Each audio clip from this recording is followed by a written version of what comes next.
Thank you. Welcome to the Lancaster City Council meeting. Council Member, Agency Director, Authority Member Malhi. Present. Mann. I am present. Underwood Jacobs. Present. Vice Mayor, Vice Chairman Christ. Present. Mayor, Chairman Paris. Here. We have a quorum. And the invocation tonight will be with Pastor Darrell Doris, our deputy.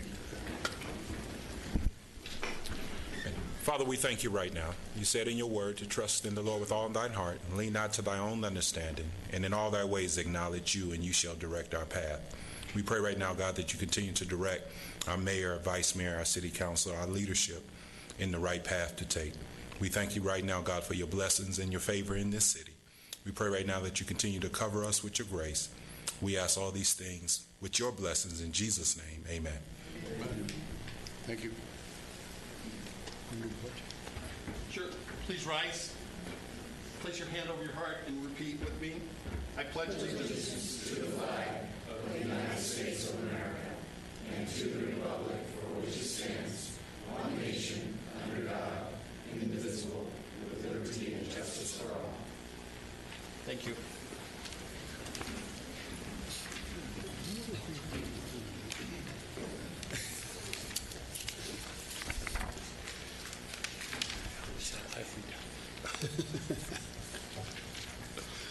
Okay.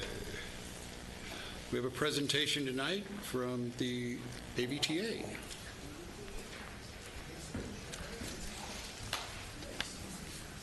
Now, Macy, how did you get at the head of the agenda? That was good. I know influential people who know people. Okay. Mayor Paris, Vice Mayor Chris, distinguished members of the City Council, thank you for the opportunity to appear here for you tonight. We've been about 2 years into the conversion of our fleet at AVTA, and what I'm about to share with you might startle you in a very pleasant way. It might seem almost impossible to you, but it's true, I promise you.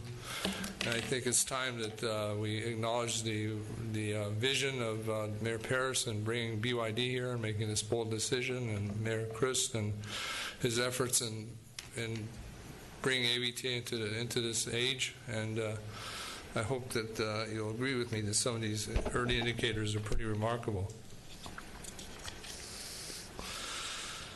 With the achievement of our 1 million mile mark a couple months ago, we announced that we'd offset 252,000 gallons of diesel. 252,000 gallons of diesel were avoided, which equated to a net fuel savings for the AVTA and the taxpayers of this great county of $532,000. Just as importantly, our carbon footprint was reduced by 1.3 million pounds annually. Differences in maintenance costs per mile are emerging as we originally anticipated, and are dropping from $1.50 a mile running our traditional diesel fleet to 55 cents a mile with the electric fleet. These results confirm our expected full build-out savings of about $5.1 million per year in fuel and maintenance expenses. And that, on our current trajectory, would equal $61 million over the 12-year lifetime of the fleet. It's an amazing number when you consider we're a $29 million annual budget running an agency. How big's the fleet? Pardon me? How big's the fleet? Currently, it's at about 95 buses, as we're keeping some of the diesel buses through the transition period. We have 38 electric buses on site, 34 of them in service, and by the end of July, we'll be operating the largest electric fleet in the nation. Is this a 5.1 number based on 90 electric vehicles? 85. 85? Yes. Okay. Thank you. So if we go to the next slide. Thank you. Transit miles, diesel versus electric. You'll see that the electric miles have been steadily going up. January of this year, we were at 66,952 miles per month. We're at 80,547 miles, and we continue to go. We expect 3 more electric buses delivered in the next 3 weeks, so these numbers will go up again in July as we favor the electric miles over diesel miles.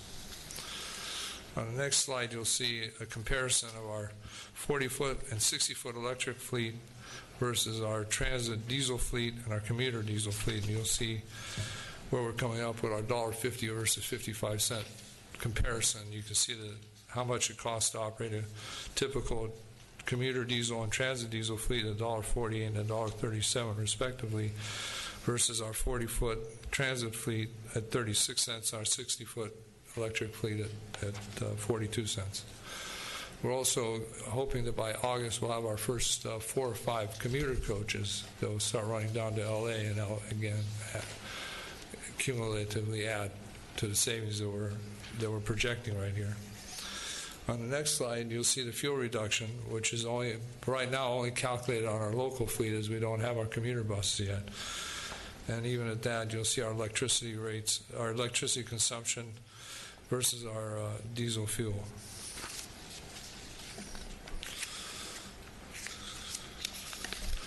Moving on to the next slide, the total cost of maintenance and fuel and full build-out, which should net us the $426,000 in savings in fuel and maintenance costs per month, which is your $5.1 million a year that we discussed. Is the maintenance lower also? Yes. How come? Fewer moving parts and no diesel engine to wear out, no automatic transmission to rebuild. I mean, just massively smaller amount of parts that move. And a lot of the skeptics, have said, oh, they're not a reliable thing. It's new technology. They're not going to serve you well. On this chart here, you'll see that our national average for bus availability is under 78% for our peers across the country. Our electric fleet is at 92% availability. It's been as high as 97% availability. And our entire fleet is higher than our peer average and higher than our target, ending in April at 92%. So we have more buses rolling out of our yard every single day than our peers across the country by a factor of 20% or more. What happened in December? That was a small defect that affected the whole fleet for about a day and a half, and we quickly caught it, campaigned it, but it did drag our number down in December. Okay, thank you. So in summary, your visionary decisions have led to a reduction just in the first million miles of 252,000 gallons of fuel that would have cost more than $982,000. When we net that out against electricity, you come up with the $500,000 number I gave you earlier. We reduced our footprint, our CO, which is our ozone depleting emissions that we're concerned about as a world, by 1.3 million pounds annually. And that was just our first million miles extrapolated. It would be much, much bigger number as we get to 85 buses. Difference in maintenance costs, as it looks like they're going to drop from $1.50 to around 55 cents per mile, which gives us an early indication that our current trajectory would save us over $61 million over the life of the fleet. Stated a different way, and interestingly, we will have saved enough money in that time, in this $61 million, to replace that fleet entirely out of our savings when the life cycle is over in 12 years. There's not another fleet in the nation or in the world that can make that claim. And so again, by end of July, actually, this is a typo, I'm sorry, we'll be at 38 electric buses on site, or running, and 34, by the end of July, we'll actually be in 38 buses running, and we'll be the largest electric fleet in North America, and we'll just continue to climb from there to 85. So again, I just wanted to share those numbers with you and the public, and hopefully reinforce what an amazingly visionary decision you all made. And thank you very much for that decision, and thank you for the honor and privilege of serving the ABTA as their executive director. Vindication feels so good. Thank you, Mason. The naysayers, thank you so much. That's a great job. Thank you. We should take this on the road.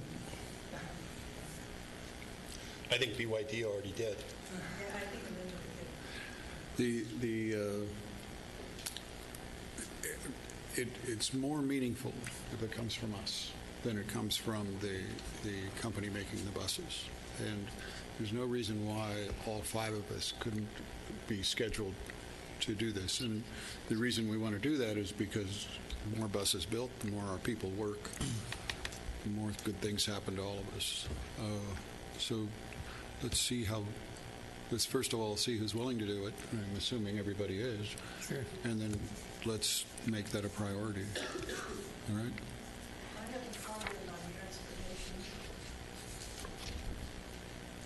I'm sorry.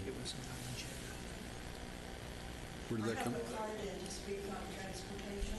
My name's Diane Adams. Okay, that would be towards the end of the meeting. That would not be now. This was just a presentation they made. Okay? Yeah, these are all non. All right, good. So what are we doing about Newt? We're going to move it to next. There's a communication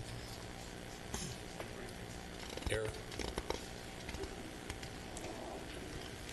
Moving on. City Manager, anything to be removed?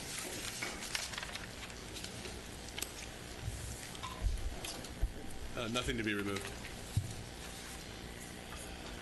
Is there a motion to approve the minutes? So moved. I'll second that. All in favor? Aye. Aye. All opposed? Passes unanimously. Consent calendar. The city attorney needs to make an announcement Yes. regarding CC 12. Before we get to that, is there anything else that has to be removed? We need to remove CC4, CC5, and CC13. Second that. 4, 5, and 13? Right. Okay. And I'll move we approve. Wait a minute. What about 12? Did you say 12? Remove 12. 12 is 12, 13, 4, and 5. 4, 5, 12, and 13 all need to be removed. Okay. Correct. Is there a motion as to the remaining? I'll move that we accept the consent calendar as presented, pulling CC4, CC5, CC12, and 13. I'll second. And 12. Oh, you said that. Okay. Let's vote.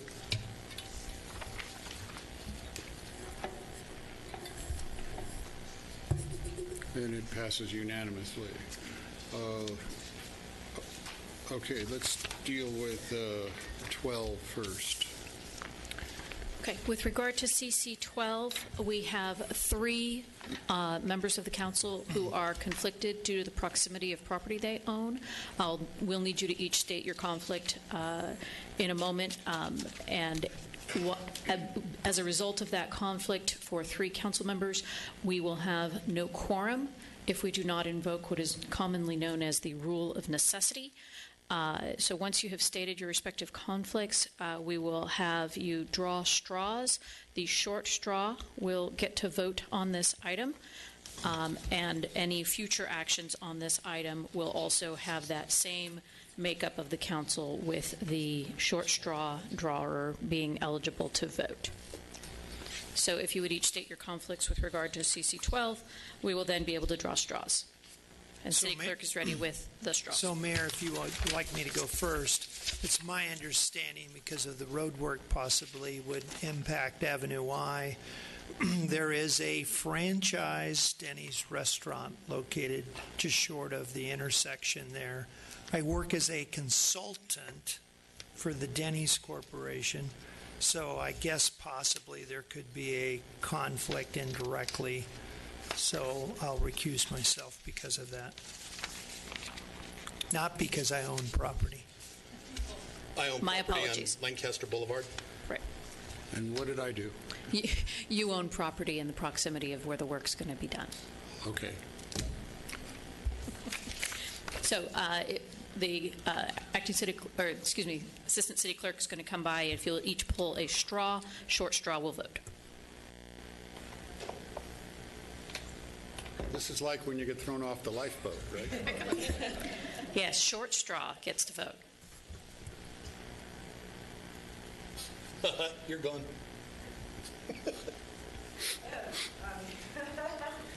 Oh, he stays, right?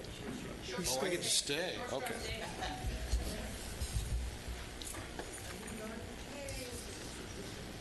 Okay. Are there any speaker cards on 12?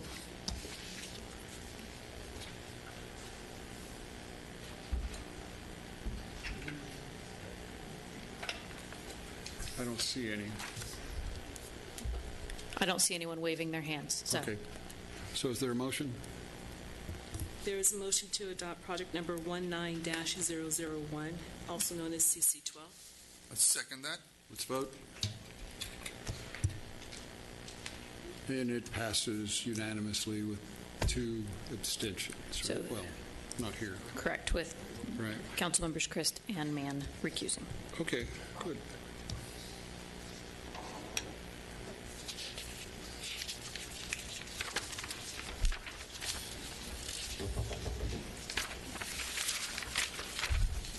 I made an error on CC 13, so we can vote on it also. What's your error? My error was, I thought there was a speaker card on it. Oh, okay. Is there a motion on CC 13? I'll move that we accept CC 13. I'll second that. Let's vote. It passes unanimously. Okay, so we have speaker cards on 4 and 5. Just one? Nicole Parsons. But I thought we changed it, we were going to do it. You said that you're taking it out. And the only thing is left is 6. No, because you have a speaker card, we removed it so that you can speak on it before we vote. I'll just leave 6 in my card. I'm sorry. I can't hear you. Now will be your time to speak.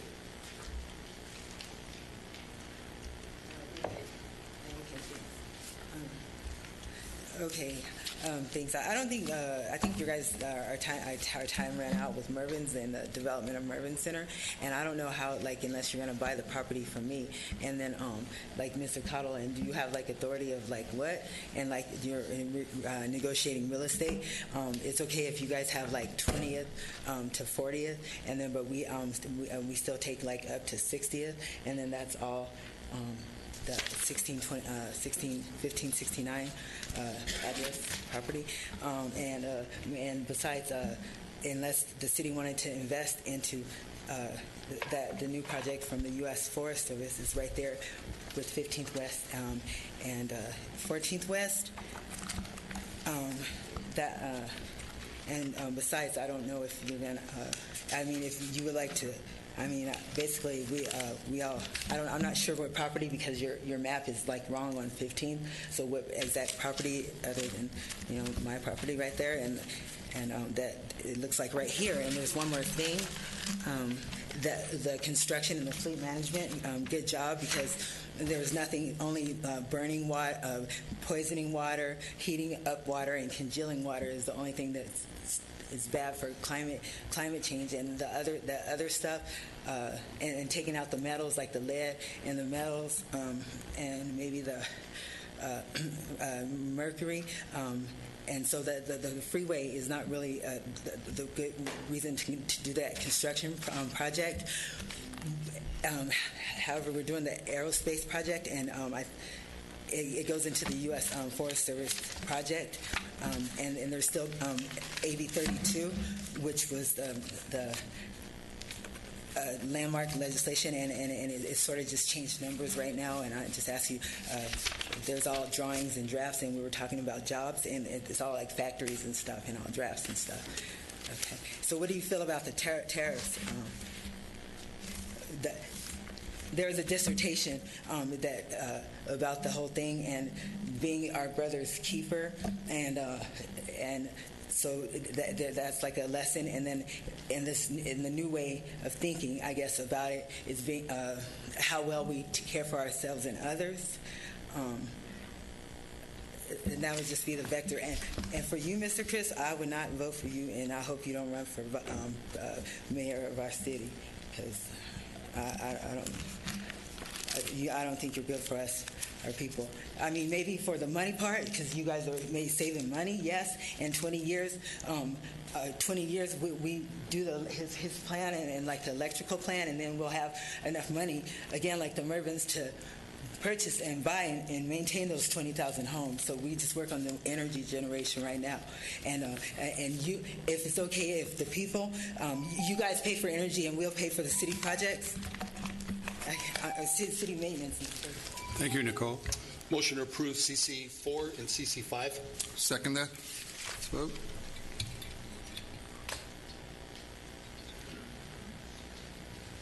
It passes unanimously. Thank you.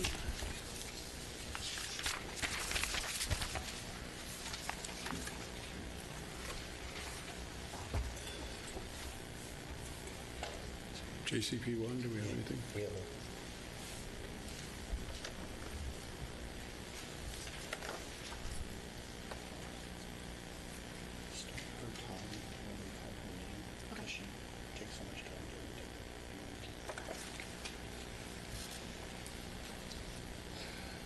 JCP1.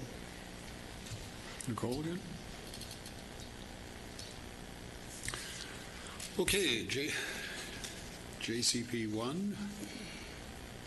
Let's hear the staff report from Jason and Rhonda Perez and Pam Statsman. Mayor and Council, this is the formal adoption of the budget that you were presented 2 weeks ago. We respectfully request the budget to be approved. As you recall, we have a balanced budget with a $30 million reserve, which is approximately 30%. We're in good fiscal health, and we're excited about the opportunities that are moving forward. If you have any questions, we'll be happy to answer them. Thank you.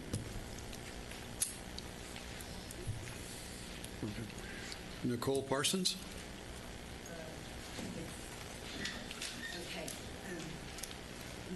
Yes, we're doing reparations and like the RAB or something, the advisory, and I would just respectfully ask for like the HPRP, I don't know,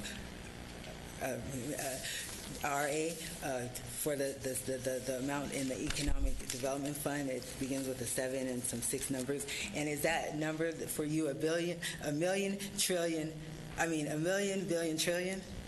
Is that I wish, but I don't think so. Wait, okay, so then 1 million, billion, trillion? I don't think so, Nicole. Thank you. Okay, is there a motion? I'll move we adopt resolution number 19-35, Is there a second? 1936, 1937, 1938. Approve the long-term lease obligations related to the Lancaster Finance Authority, and to adopt the CCEA fiscal years for 2019-2020. I'll second. Let's vote. And it passes unanimously. Okay, PH1, do we have any speaker cards?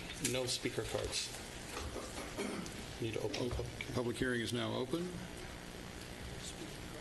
You want to waive the staff? Yeah. Let's waive the staff report. Is there a motion? Close it. Oh, I got to close the public hearing. You know, it'd be helpful if you had a little door for me, you know, to remind me to... I'll work on getting you a door. Okay, thank you. So we'll close the public hearing. I move that we adopt resolution number 19-39. Is there a second? Second that. Let's vote. And it passes unanimously. NB1, any speaker cards? No speaker cards. Jeff, I'd like that staff report anyway, okay? I'm going to have our city engineer, Charlize, come up and give you guys a soundbite. It's kind of a fun new business item. Okay. Puts us on the map, literally.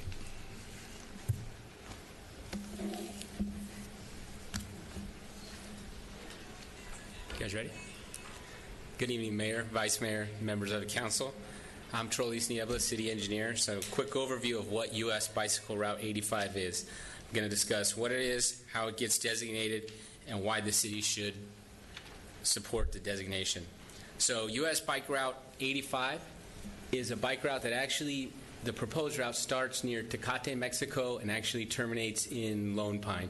You'd have to be a pretty active cyclist to do the route. As you can see, it travels through some pretty large mountain ranges there, which is actually the intent of the route.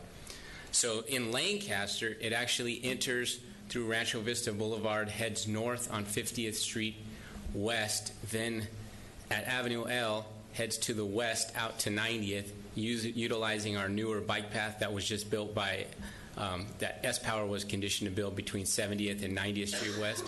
From there, it then heads north on 90th Street, exiting the city that direction.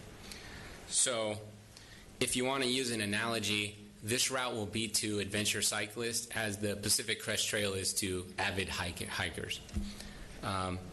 The group that's actually supporting it and setting it up is a group, Adventure Cycling Association. They're a nonprofit with a mission to inspire, empower, and connect people to travel by bike. If you look here, this is actually their national route that they have planned. To date, they have 13,000 miles that have already been designated by the feds, and they're looking in total at over 50,000 miles when it's all complete. What they do, they have to get full support from all of the local agencies that the bicycle route runs through. There are 19 on U.S. Bike Route 85. To date, they have 8. We will be the 9th, so they're still about 10 away before they can submit this to Caltrans, who formally sponsors the application. That goes to the American Association of State Highway and Transportation Engineers. Once they get that application, they then approve it, and we get the official designated bike route. So why should we do this? Well, number one, bike tourism contributes for $47 billion nationally to communities that have high-quality, long-distance bike tourism routes such as this. It's a nationally recognized system, and it promotes positive health and environmental impacts. A couple typical questions that have been asked. Will this cost the city anything? No. Signage is completely voluntary. So if we choose to sign it, there will be a cost to that, but we're not mandated by the bike route folks to do that. Second, will it increase any liability to us? And the answer is no at this time, because AASHTO has not and does not plan to implement any special standards for these designated bike routes. So the liability that we currently have will be the same after the bike route is designated. Wait. So we're going to make a bike route, and in order to avoid increasing liability, we're not going to make any changes to it. Is that what I'm hearing? No, the feds have no special standards designated to the bike route. So any route, or any road, I should say now, a cyclist can operate on, which that will be the same moving forward. Are they putting any safety features in for this bike route? No, they're just simply designating our roadways. Well, don't you think we should? I mean, just a thought. We had an opportunity to comment on it, and we specifically picked this route because through the majority of it, we actually have designated bike lanes already through there. Okay, thanks. I understand the concept, obviously, Allison, and I don't like it. No, I understand where you're coming from, and I actually was nodding because I agree with where you're coming from. Okay, what some cities will do will make no changes to the design so that they can be immune. There's a design immunity. I don't think that that's a good policy for us to follow. I mean, if we're going to be inviting people to ride bikes in a certain area, I think we should make the changes, get this design approval, right? And if we're not doing that, I want to make certain that that is the procedure we follow. Could you? I will follow up. Thank you. And I think the important... Sorry about that. Nope. Oh, it's my watch. Sorry. I'll fix this in a second. I'll add, too, that there's a half a mile It was the city of Palmdale calling. They know our... they actually approved this on June 5th, too. But there's the only missing link where we don't have bike lanes right now is between 65th and 70th on Avenue L. Those were actually conditioned on the Avante South development. So as soon as they actively start developing it, we won't have any portion in the city of Lancaster, well, aside from 90th Street, but it's very rural out there. Okay, thank you. With that, staff recommends council adopt resolution 1940 supporting the designation of proposed route 85. Thank you. So, are you looking for a motion that supports this with the improvements? I would recommend a motion to approve the item with direction, per the mayor's comments. Yeah, I mean, we can't tell them to improve it unless they know, I mean, they need to do a design plan. So let's give them time to do that. But I think we should approve it with the understanding that I want safe bike lanes. All right? I'll second his motion. Well, thank you. I'll so move. We do things backwards here. Have we already voted? All right, let's vote.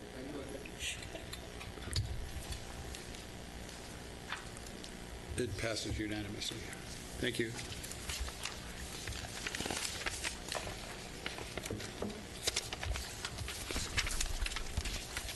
So where are we on getting those, what do you call those things that you put in the road to keep people from running over the bicycles? I'll turn it over to Jeff. I think they're called bollards, but I'll let Jeff answer. What are they called? The bollards, yeah. Bollards? Collapsible, flexible bollards. Yeah, we're working on that. It'll be on our 10th Street capital project from Lancaster going north to H. So we're working on that right now. So I think that'll be under construction next year. So Okay, great. We'll see what type of, how that works. Good, thank you. Mr. Mayor, before See, we... my wife won't let me ride my bike anymore, so I'd like to. What? Before we move on... JCB1? JCB1. D. D was not expressly called out in the Vice Mayor's motion, and so I would ask that we go back and vote on JCB1 sub D to ensure that we have a clear record of approval. Marvin, I trusted you. I know, I messed up. I'll move we accept JCB1's on D and approve the $1,425,000 Prop A funds. Second that. Let's vote.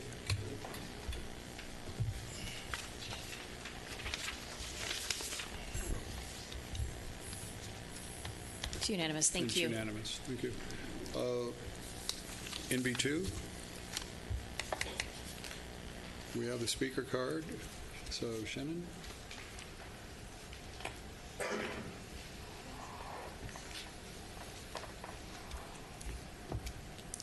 Mayor, Vice Mayor, council members, as you may recall, approximately a year ago, you all had the vision to procure a number of key commercial properties from our successor agency in order to place those in city hands for future development. Today, I'm happy to report that one of those properties is coming to fruition in the form of a new family-friendly restaurant that would like to purchase the proposed parcel here right next to the 14 freeway.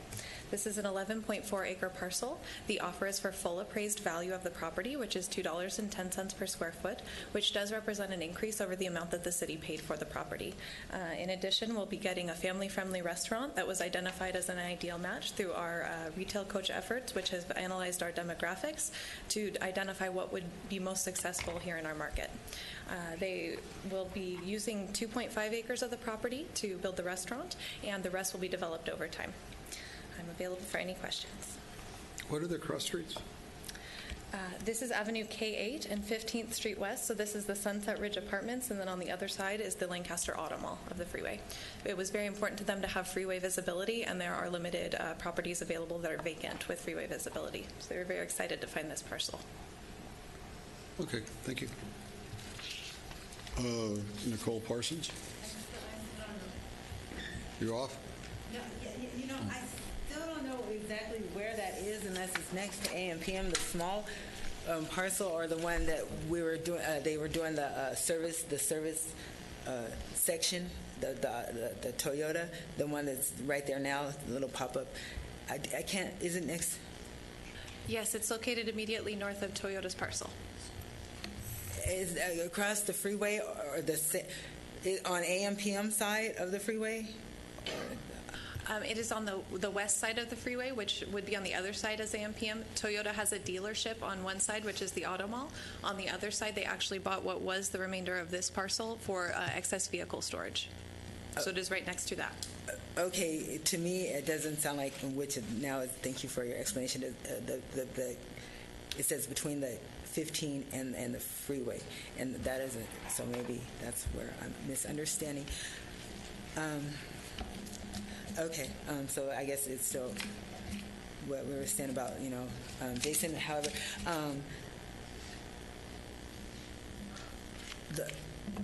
so can I talk?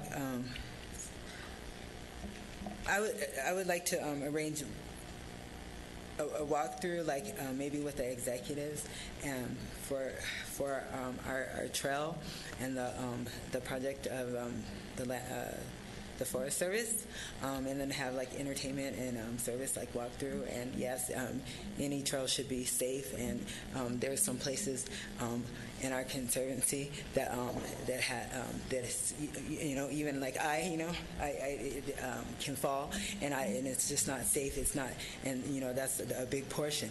And I can't remember who it was asked for a bottom down approach to public safety. And this is sort of what it was. And there's also the bike lane right here when we go down the street in front of the Wonder Market. The way that the cones, the construction, like blocked off, that would be like the perfect like angle, because it's really important in architects. The angle, and to start with those safety poles to block and have an actual buffer with the poles, but in the bike lane to start in Lancaster right there the way it is right now. And then our community, and I want to just elect our community, or dedicate our community for the poles. So it would be a good demonstration. And then also the streets, BYD. Okay, how you're making, and the bus, like the involvement, it's okay. Thank you, Nicole. I have the train too, the new train. Sorry. You want to see it later? Later, sure. Okay. Thanks. Okay. Motion to approve NB2. Second that. Let's vote. Passes unanimously. Council reports. I think Macy did a great job presenting AVTA's what's happening over there. So we already had the council report on AVTA. Anyone else? Captain, the Bloods seem to be very active in the past month, and that is intolerable. Would you ask the sheriff to give us an SEB team, or 2 teams, or 3 teams, whatever it takes to deal with this situation? I do not want to see gang shootings on the rise again. Yes, sir, I'll pass that up. If we have to pay for it, we'll pay for it. Sure. Whatever it takes, I want those gangs out of this city. Yes, sir. Thank you.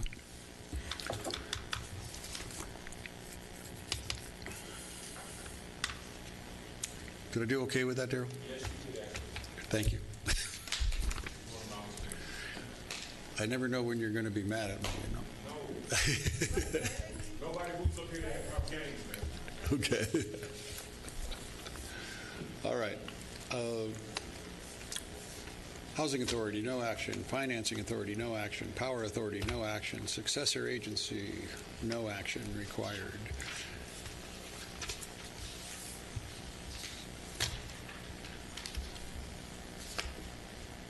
Not yet. Okay. City Manager, any announcements? Yes, sir. 2 short ones. We got 2 short videos to show. Last weekend, we had a visit from the Great Race. which was a fantastic turnout. They were not only a great event to host, but it turned out to be a very nice family fun event, and we have a short video to play for you. Do we have numbers? Great numbers. Do we have numbers of the turnout? Oh, I would estimate between 5,000 to 8,000 over the course of the evening. Great crowd, no trash, wonderful music. It was great. That's great. Thank you.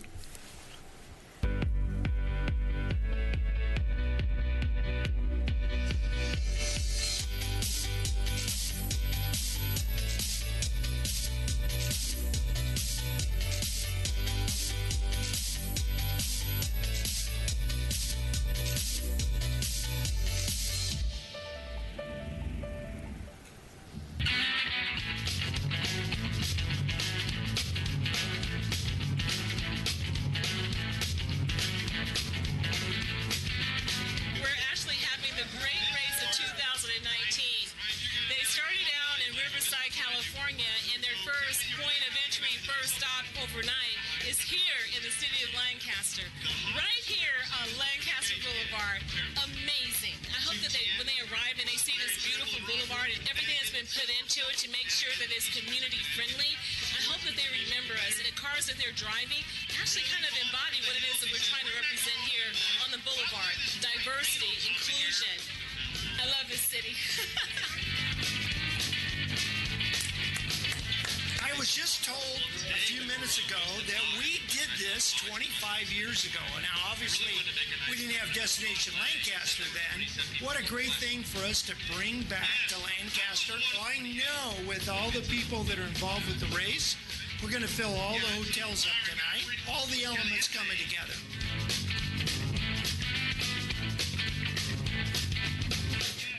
It's been fantastic. The people that come and do this event are just some of the nicest people in the world. I'd like to say thanks to you guys and to everybody in town for coming out to see us. It's really a treat to be here.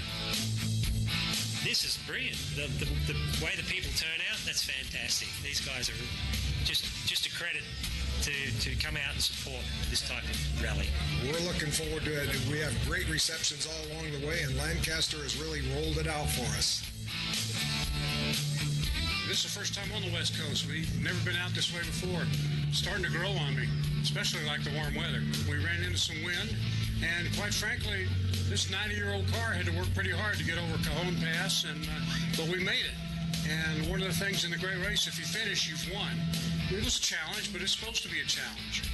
And we've got several more days to go yet. And we've really appreciated the hospitality here. You folks have really had a good turnout for us. Thanks very much.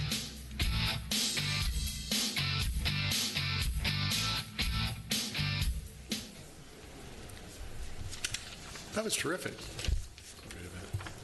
And then the second item, of course, we have 4th of July coming up, and we welcome the entire community to a fun, free event. We have a short video on that as well. Celebrate the 4th of July with the entire family at the Free Fireworks Extravaganza. Presented by IBEW Local 11, NECA Los Angeles, S-Power, the City of Lancaster, and the AV Fair and Event Center. Come early. Enjoy bull riding, the special Condor Squadron opening, and food from amazing vendors. Stay late. Enjoy the free fireworks and the Van Dam Barn Dance afterward, featuring Jacob Nelson and the Tone Wranglers. It's all happening this 4th of July at the AV Fair and Event Center. Check out avfair.com for tickets and more info. Remember, fireworks are free, but if you want to sit in the grandstands to see them, you'll need to purchase a bull riding ticket. 4th of July bull riding and free fireworks. Join us 4th of July at the AV Fair and Event Center. So, Rhonda, do we have plans to prevent the bull riding from delaying the fireworks? I will after this evening, sir. Good. The reason for that is I see a lot of families with little kids, and when we delay it an hour because of the bull riding, that's unacceptable. So whatever we have to do to fix that, we need to fix it. Okay? Thanks. And then, my vice mayor falls asleep, before the fireworks even start. It's true. He did that twice last year. It's embarrassing. What can I say? Thanks. Okay. City Clerk. This is the time to Wait a address minute, this is your debut, isn't it? Thank you. Okay. You want to preserve this memory. I appreciate that. First, Thank all you. right. All right, now, go. This is the time to address the City Council Agency Authority on non-agendized matters. Speaker cards can be found on the back table of the council chambers. Individual speakers are limited to 3 minutes each. State law prohibits the City Council from taking action on items not on the agenda and on your matter, and your matter may be referred to the city manager. Thank you. Thank you. Do you guys want to take a break or do you want to go forward? Let's finish it. Okay. George B.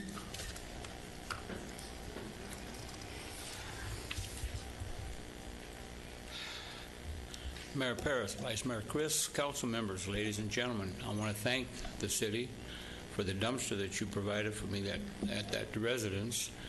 And I had it filled in a little over 2 hours. And there's about one in the front, dead tree, 2 or 3 in the back. I'm still working slowly with the stuff on the side. I'm using their dumpster and my dumpster, separating everything. Could you provide another dumpster one time? It's like, why couldn't they do the dumpster for that 7-day period? Okay, you got it. With a field, with a... Don't. You know what I mean? Don't yank victory from... And you got an A+ on the east side pool, because it's really gorgeous. It really come out nice. Great. Yeah. And there was one other thing.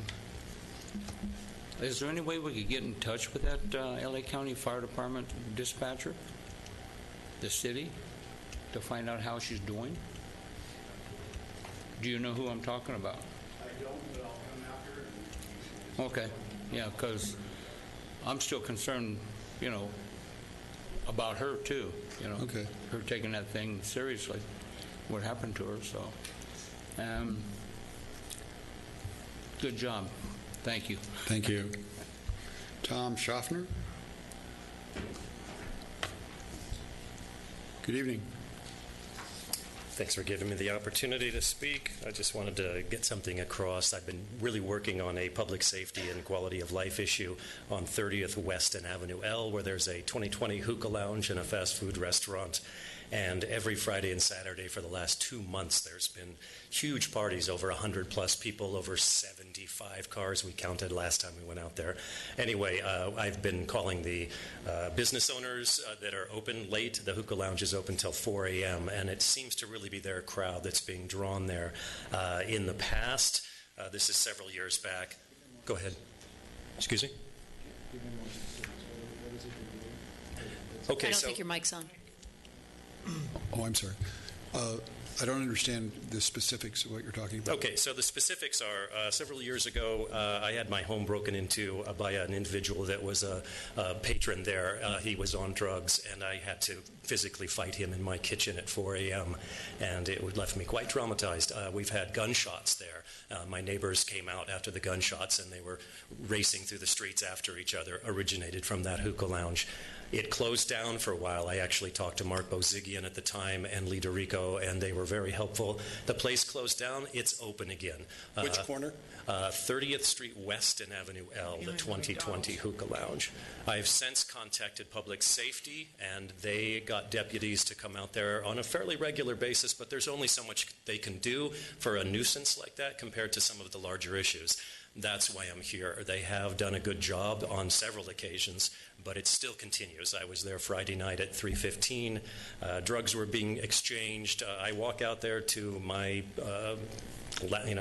taking my safety at risk. I've asked the owner of the... Not a good idea. No, it's not. And I've called the hookah lounge, and they said they won't even send their doorman out because they figure it'll put him at risk. So I've got a very risky population just 20 feet from my yard. I've lived there for 30 years. This property used to have a conditional use permit that called for security to be in place on the weekends. That has never occurred. If the City Council could help in any way to get no loitering signs, possible security, I've called Golden West Property Management, who manages the property on the opposite side of the McDonald's. They own their property. Golden West owns the other. And I'm not getting any movement, and it's only going to get worse. It's summertime, and... I think we could probably help you, couldn't we, Lee? Yes, sir. It's a completely inappropriate use there. The hookah lounge itself is not the issue. It's the after hours for the hookah lounge and their patrons make a nightclub out of it out in the parking lot. Correct. And what's really an issue is we have a residential neighborhood that's right adjacent to it.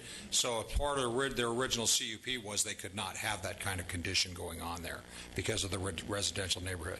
Do we still do cafe incident cards? Yes, sir. And what we have done is shut it down, the prior owner, and shut the business down. This is a different owner, so what I believe now is more appropriate is bring that owner through the Planning Commission on that conditional use and impose those conditions. And then if it continues to be a chronic nuisance issue, we need to shut it down again. Jim, could you let them know how ugly it can get? I was aware of the concern and passed it on to the Assistant City Attorney last week. And Mr. Diorico. Well, I don't want to run a business out of business if they can comply. But if they can't comply, do what you got to do. So but make certain they're aware of what's coming at them. Through the process to the conditional use permit with the Planning Commission, a public hearing, and then we'll make a determination, recommendation, City Council. Okay. I mean, if they can fix it, I'd obviously prefer they fix it. Maybe they have to hire their own security guards. Right. Okay. Thank you very much. Thank you for coming. Thank you. We'll take care of it somehow. Good. Jan Norn? Good. Thank you.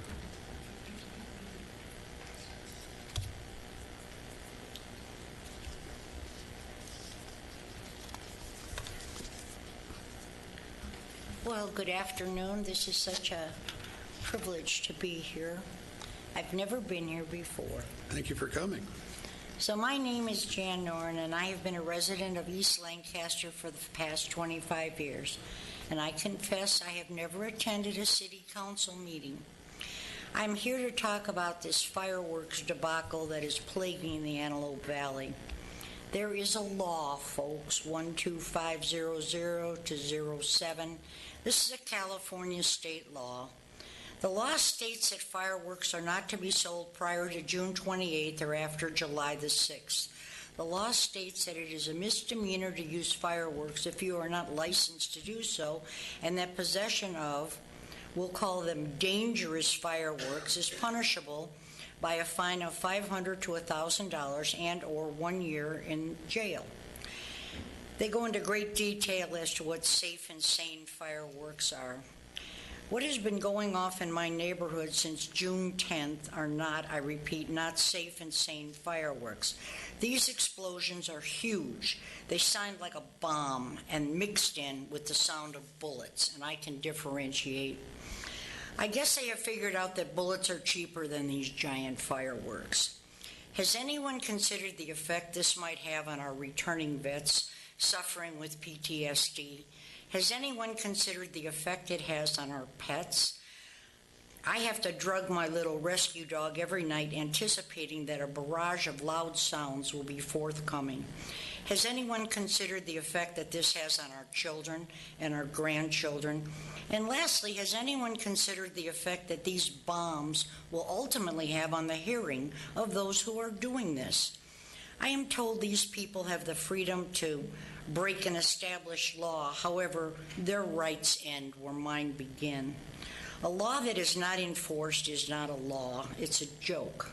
So Lancaster Council, do you have any recommendations as to how we the people are to weather this storm? You know, what you're talking about, what you're describing is a felony, not a misdemeanor. And I don't have any doubt at all if the Sheriff's Department is aware people are dropping bombs or, lighting them off, they will come down like a ton of bricks. Now, obviously, the problem is by the time they get there, they're gone. But what you're describing about is something really serious. I think the whole idea of fireworks, kids running around playing with fireworks, is not a good idea. I think that's dangerous. But what you're talking about is much more significant than that. And one of the deputies will talk to you when you leave and get as much information as they can, and we'll deal with it. Okay? Well, I remember back in 2017 when we had that plane, what was it called?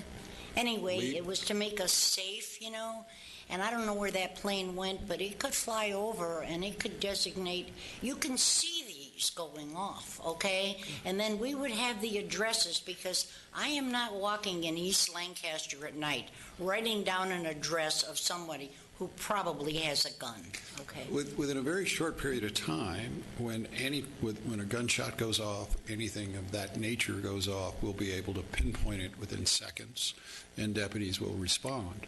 But that probably won't be up and running until the end of the year. Yeah. But we are working on it. Yeah, I've called many times, you know. Okay. And on the 4th, I mean, I don't expect anything, okay? I just don't expect anything. You know, you want to crawl in a hole and die. The reality is it's an impossible problem when the city right next to us sells fireworks. You know? Yeah, and that's the thing, too. The law says you can't sell them before the 28th of June, okay? So why aren't these places at Four Corners or whatever being busted now? You know, they're breaking the law, you know? I agree. Thank you. Fran.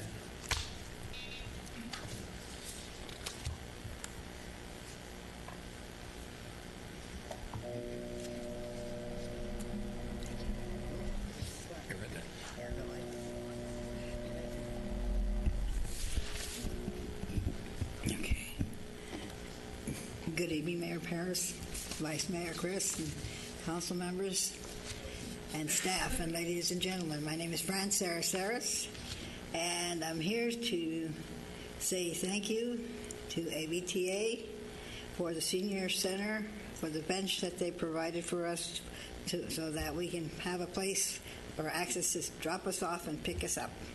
Thank you for that. And I also want to thank the Lancaster I guess it was the maintenance department that gave us 2 bike racks. We didn't have them, now we do. Thank you.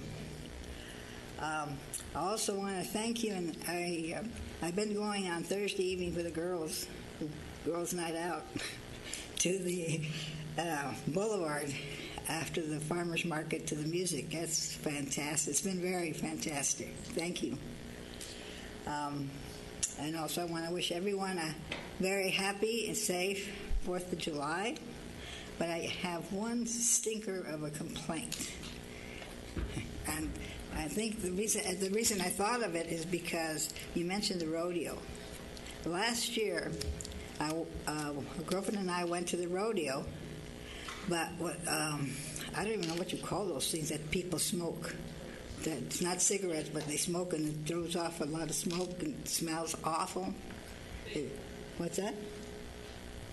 Vaping. Well, yes. Yeah. How do you know? And anyway, and there was we had to leave. We couldn't. It made me sick because they were smoking it quite a bit. And I was going to mention it last year when I went, but it's just slipped my mind until right now when I heard rodeo. So I don't know if it's something that it's like smoking cigarettes on the premises, but I don't know if anything can be done about it. I don't know what the fair's policy is, but I imagine the 4th of July we have... It's a non-smoking facility. Yeah, but okay, we might want to add no vaping in the grandstands awful. Anyway. Because that was really awful. We'll deal with it. Okay? Thank you very Doesn't much. mean they'll not do it, but we can at least tell them not to do it. Okay, well, thank you very much. Thanks. God bless you. Thank you, friend. Cam Gofood?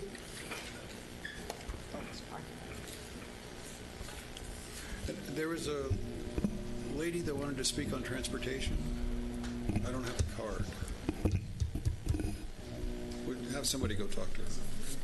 Get a card. Yes. Hi. Yeah, I brought a packet of information that I'd like to give to you. I gave it to Kathleen there. I wanted to talk to you about the small home villages for the homeless.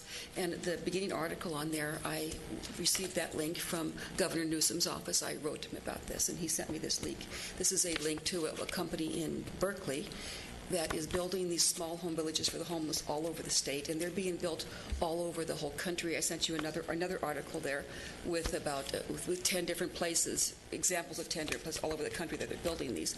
And these really are turning out to be a very solving the homeless problem. What they are, they're small homes of about 200 square feet, a small studio home with a sleeping area and a small bathroom and a small kitchen. And they're actually very inexpensive to build. And an area like Lancaster is exactly what is needed, that has lots of open land where these can be built, and they can be built further out from the main community because of the fact that they are built with big parking lots with bus access, so they wouldn't be pushed out and away from needs they need to get to. And they're actually are very, very low cost. I did get, there is confirmation on that article through this Berkeley company of how you can get state funding and federal funding to make these happen. And like something like Kensington, it's a great idea. It's going to happen, but it only will help 3% of the people in the area, because there's actually 3,200 homeless people right now. And that's about maybe 3%, which is only the increase we've had in the last year. So it's not going to solve the people in Kensington every single year. Just keep up with the increase we're going to be having in homelessness. This will actually could solve, we could build a 1,000-unit area for very low cost, lower than anything else you could do. And it really would solve the problem. And if we did conquer the homeless problem, these would still be a great thing for low-income housing for college students and different people that need a low-income place to rent. And I want you to really consider this, because, and I also, in this packet, I included a small a drawing of what it would, the floor plan of what one would look like, so you can see what exactly would be. And basically, it would look similar to what, say, Mayflower Gardens area. We could make it a very attractive area. It wouldn't be anything that people would object to. And I think you really need to consider, because it really can be something that can really solve the homeless problem, not just put a Band-Aid on it, but actually solve it, and be very cost-effective to our area. So I want you to really consider it, and I'd like you to read the packet. Okay, thank you. You know, I appreciate your concern, and that everybody wants to help people in need. But I'm kind of mindful of, remember years and years ago when Nixon went to China and was talking to Deng Xiaoping, and one of the issues was letting people leave China. Mm-hmm. And Deng Xiaoping said to Nixon, how many you want? 10 million? 20 million? How about 100 million? And they never brought it up again. And I think we're looking at the same thing. I think we could solve LA's homeless problem. 60,000 of these homes. Do we really want 60,000 people that need public assistance? I mean, I get it, but what I don't get is our reluctance to look at what we're really talking about here. We're not talking about Lancaster or Palmdale's homeless. I had dinner with a city councilman from L.A. Saturday night, and he thought it was a wonderful idea because of all the land we have here, mm-hmm. to move them all here. I don't think that's a wonderful idea. I think we're more concerned about protecting the hardworking families that live here now, not taking on LA's homeless problem. I'm certainly not suggesting that we take all the homeless out of LA County. This would just be enough to solve the homeless in the Antelope Valley. In the moment we do that, aren't they going to be replaced with more? No, I don't think so. Why wouldn't they be? Because other places will be building, other places like in other areas where they do have open land, like down in Desert Hot Springs or whatever, could also be building these places. But they're not. Well, they will. If you do look at the information I've given you, that they are doing this all over the place. It is happening, and it is going to continue to happen, and we can get funds to cover it. I think we're making great strides for the homeless that are here now. Kensington is not a great stride. It's a very, very small stride. It's a Band-Aid for a bullet hole. Exactly my point. Exactly my point. You need more than a Band-Aid for a bullet hole. What we don't need is to turn Lancaster into a homeless village. This would not and there are certainly people planning to do that. This would not be turning Lancaster into a homeless village. We buy low-income housing for how people many that need proposals do we get of wanting to build massive massive low-income housing for the homeless? I mean, massive complexes. I mean, it is it's... Because the massive complexes would look like a homeless thing. These do not look like homeless places. They like I said, I compared it to Mayflower Gardens. It's an attractive little area. Okay, but and we do need low-income housing for every regular people, even like college students. We are in an economy that has 3% unemployment. I've never seen an economy that had that low of unemployment. Because they're all and the homeless. homeless rate is rising. Can somebody tell me why? Because they have told me why. You know why? 60% of the homeless in LA County have criminal records and are in the criminal justice system in one capacity or another. Then you add the drug addicts to that. You know, I am all in favor of families that are homeless, helping them. And I am all in favor of helping college students and high school students, that we should do whatever we need to do to fix that aspect of the problem. But I don't think it's incumbent upon us to fix the drug addiction problem and the criminal histories of LA County. And those are the hard things we have to look at. I mean, I get that we would like to wave a magic wand and fix it, but we cannot. And let's not make any mistake about it, nor will we. Pushing them further out into the desert and letting them die. Something has to be done. We have not invited them to live in the desert. We just haven't. It doesn't matter they're inviting, they're living there because they have no place to live. They're camping out in the desert because they have no place else to live. Okay, you see where our disconnect is? I mean, I am more concerned about the families in Lancaster and improving the quality of their life. What I'm saying is, by helping the homeless, you are helping the quality of the average day person. Because the homeless people will not be out in the desert. They will not be defecating on the street. They will not be a danger to anybody. It will help the community. And the cost is far less. It'll make the community a safer, more attractive, a better place for everybody. Because these low-income complexes they've built in the past are safe? There hasn't been low-income places like I'm talking about in the past. Thank you. Okay, thank you. I wish we could find a way to meet, but I don't think we can.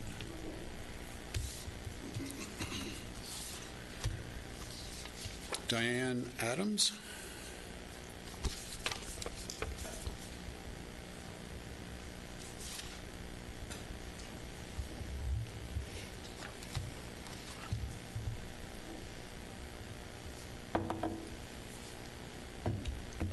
Mr. Mayor and members of the council, I'm Diane Adams, and I've lived in Lancaster for 19 years.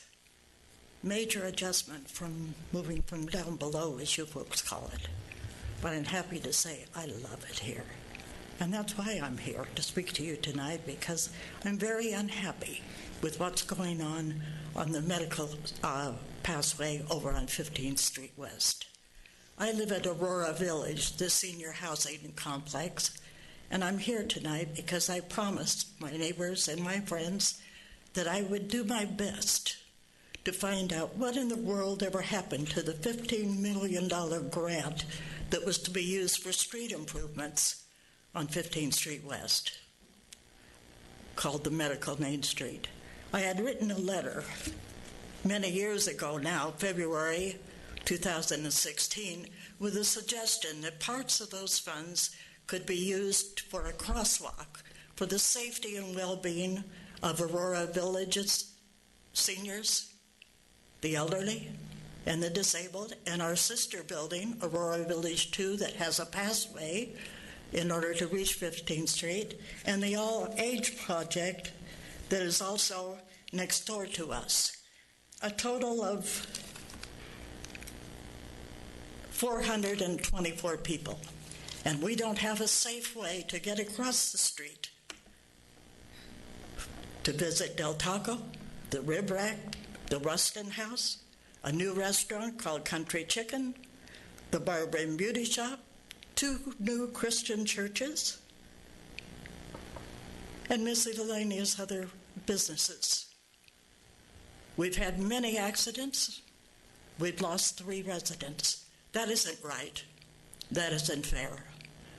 I wrote another letter to the city, and my response was not satisfactory, for the suggestion made by your Development Services Director in June of 2016 was they'd studied the issue, and guess what? The seniors, the disabled, and the modest and low-income residents, the city didn't give a tinker's damn. They suggested Is that really fair? I think it's fair. If you let me finish, you'll understand why. Okay. Is that fair? Thank you. The suggestion was, and I'm quoting from their record, sir, that they would not approve this crosswalk for all these hundreds of people to safely cross. But they were going to have us from Aurora Village 2 and the project where I live, Aurora Village Senior Complex, and our next door building, may I continue, please? Walk up the street to the signal across from the medical center. Okay, can I ask you a question? Sure. Are you suggesting that you need a crosswalk that's between two intersections? That's correct. You know, I know a little bit about this, and Jeff knows a lot more about this. Good, then maybe you can tell me why it's been rejected. Now let me finish. Of course. Okay.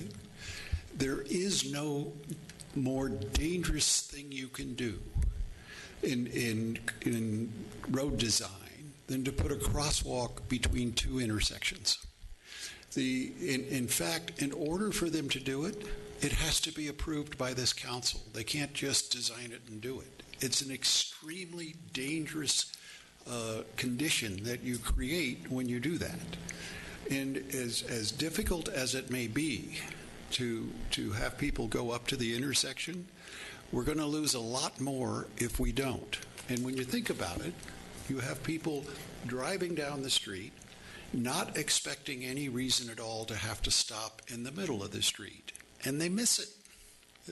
I'm also a lawyer. I'm getting ready to go try a case on a 15-year-old girl who will never get out of a wheelchair because of a mid-street crosswalk. They're dangerous. And if Jeff says it's dangerous, trust me, he knows what he's talking about. Is it inconvenient? Of course it is. But they really do know what they're talking about.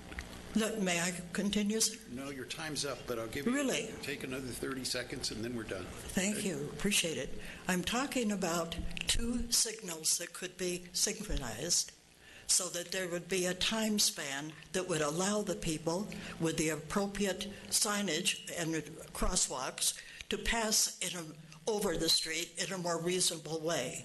But to expect seniors, the disabled, and the elderly to walk down the street that distance, cross over, back over a little asphalt pathway to be able to participate in shopping, going to the restaurants, to the two churches, has already been proven to be absolutely absurd and ridiculous. Nothing will count. What I'm telling you is not a theory. I'm telling you about facts, where we've had all of these accidents and the loss of life. So that's my comments. Have you looked at that, Jeff? Yeah. Yes. Yes. In fact, that was Mr. Hogan's letter that I'm making reference to. Well, we're just going to have to agree to disagree on that one, okay? I'll be sure and let you know how we're doing with the traffic accidents and if there's any more loss of life or injuries to the seniors, to the elderly, and the disabled. Okay. No, you don't understand. You don't get it at all. Thank you. Thank you. You're done. Thank you, and for your time, members of the council. I'll be back to give you another report in the future. David Paul. Let's end on a high note, okay?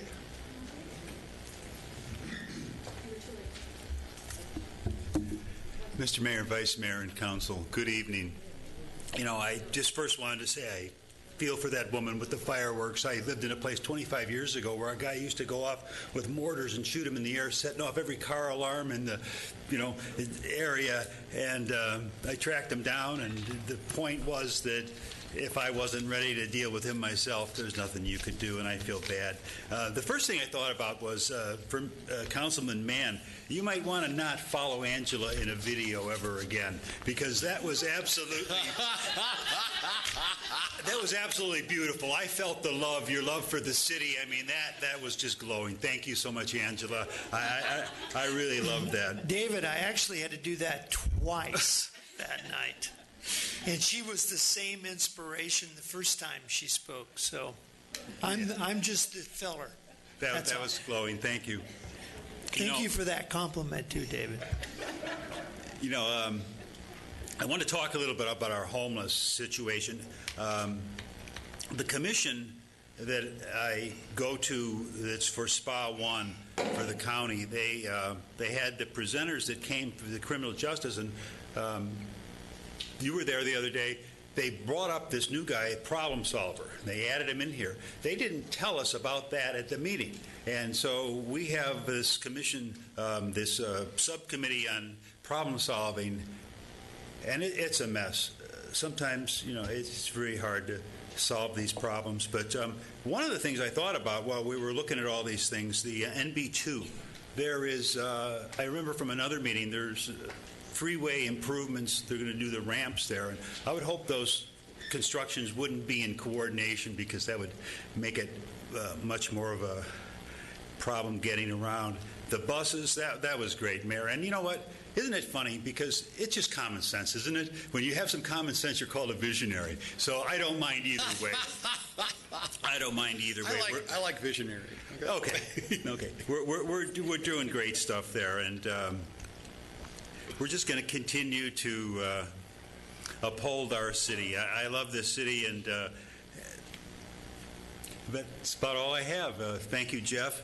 I appreciate that, the prompt service, and it's a wonderful place to live. And thank you all for helping make it. And Angela, that was beautiful. Thank you.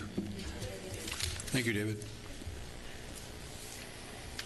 I'm wondering if we should have some sort of town hall process in place where we can ask everybody where they want to put the homeless and the low-income housing, and we already had one.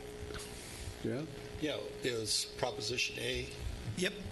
65% of the people said they don't want one here. Yep.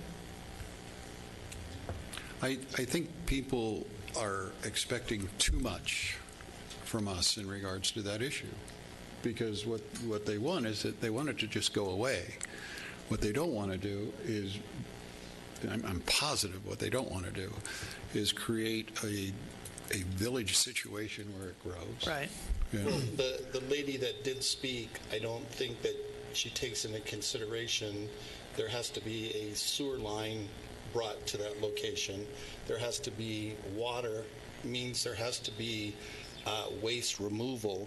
There has to be so much more of an ongoing cost that we don't have the money to do that. Even though it's great that their hearts are in the right places, we don't have the money to do that, and it would be an incentive for the rest of the Southland to import their homeless to us. We've already experienced that. We've had factual information that the rest of the Southland was importing 57 people per day up here. So, what's happening with the train station? Are we still having deputies on the? Yeah, I was just there the other day. I believe there's deputies on there. There's also ticket checkers at our site checking on the train. Now, what happens downstream, we're not able to determine, but I anticipate that's the same level of security they have throughout this system. Now, Union Station and some other places I'm not aware of. We do get a report at the NCTC for all these that ours is the only line that is checked. Okay, but are they checking it before they get here? They're doing both. They're checking them at the station, and they're checking them while they're at the station. So boarding and on the train. Okay. Also, I'd like to add to Vice Mayor, one of the things we're not also taking in consideration is that this is a volunteer basis. And a lot of Daryl, will you introduce yourself? I'm sorry, Daryl Doris, Deputy Mayor of Lancaster, California. Many times, some of the homeless do not even want help. I've experienced that myself, not just on the pastoral side, but even dealing with the community center that we're in the process of doing. We see a lot of them still gathering back, and we have pleaded with a lot of them to go just to the shelter that we have that's temporary out there on 60th, and they refuse to go. So we get into a situation, are we going to just force them and lock them up? Are we going to force them into help? There are a lot of these homeless people that have mental disorders, they have like you said, drug addictions, and they refuse help. So we're looking for people to say that let's just build them and put them there. And that's an ideal situation, saying that they want to go, they need the help. And a lot of the masses that's in this situation, they're not even looking for help. It's just wanderers. So how they got out here is in one situation. To try to get them help, that's something that they have to choose to want also. So there's a lot of different issues that we're dealing with in the homeless situation that I think people are not taking account of unless we just corral them and force them. And then that creates another issue for the city, that they're forced into these. No, I think there's rules about that. I know from firsthand knowledge, there are many that just refuse help. I know that and many of the churches, we experience that. So, it's a lot of different avenues that's going on in this situation. If we wanted to house the homeless of L.A. County, I have no doubt we'd have the money tomorrow. Right. We'd but have I do know that they'll ship all them up the here. money to build those homeless housing facilities tomorrow. Yeah. Oh, yeah. Yeah, okay. What do you think about violent guys in the military? Okay? No? Stop. I thought. Stop. What? It was my. I don't want you in trouble. I don't want you to get in trouble, Nicole. No, yeah, thank you. Okay, thank you. Maybe I'll send it to you. Okay. Well, we're not going to solve the homeless problem today.